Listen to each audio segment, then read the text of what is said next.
August 14, 2019, New York City. The IPO filing is public. You have been working toward this moment for 9 years.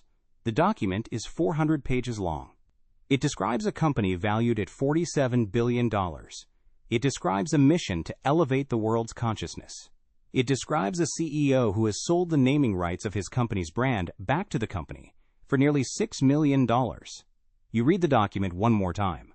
You are 40 years old. You were born in Israel. You spent time on a kibbutz. You spent time in the Israeli Navy. You moved to New York at 22 with almost no money and a sister who was making a name for herself in modeling. You had an idea for baby clothes with knee pads. Then an idea for collapsible heels. Then an idea for co-working spaces. The co-working idea was the one that caught. WeWork was not a complicated concept. You rented buildings on long-term leases. You renovated them. You subdivided them into attractive shared offices.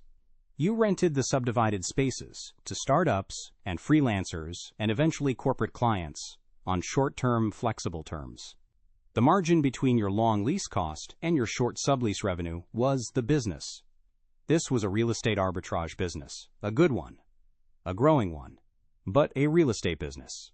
You understood, better than almost anyone, that the word technology in front of a business description changes how investors value it. So you called it something else. You called WeWork a technology company. You called it a community company. You said the physical spaces were just the first expression of a larger mission. You talked about consciousness, about the meaning embedded in communal work. You were not entirely insincere. You genuinely believed a version of what you were saying. But you were also watching the number attached to your company's name and understanding that the language you chose was directly connected to that number. SoftBank's Masayoshi Son visited your offices in 2016. The meeting lasted 12 minutes.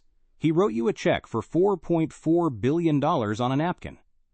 Son later said that he preferred backing crazy people over smart people, that in his model, the greater the crazy, the greater the potential.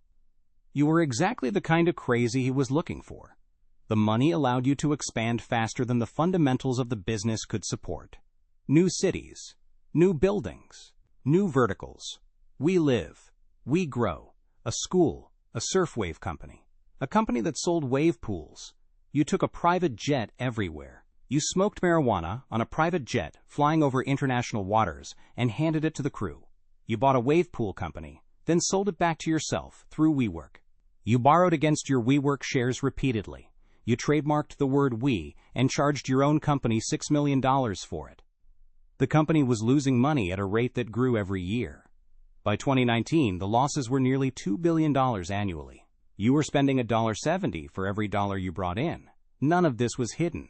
It was all in the filing. When the IPO document went public, analysts read it in real time. Within 48 hours, the questions started. The financial press had never seen a company structure this unusual. The governance terms gave you voting shares with 20 times the power of public shareholders. There were related party transactions everywhere, deals between WeWork and companies you personally owned.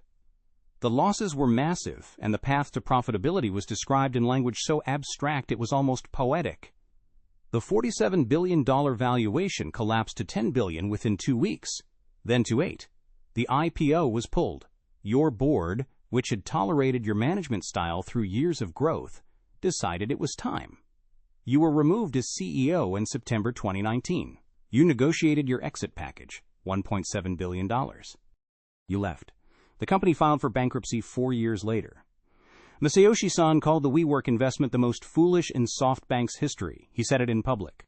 He said his own judgment had failed him. The admission was, in its own way, remarkable. Adam Neumann's story is the story of a particular moment in startup culture.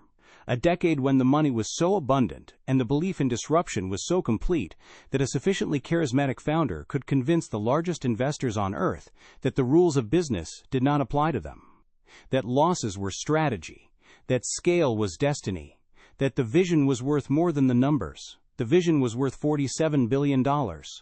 Until someone read the prospectus. How many companies in your portfolio right now are valued on a story rather than a number? Think about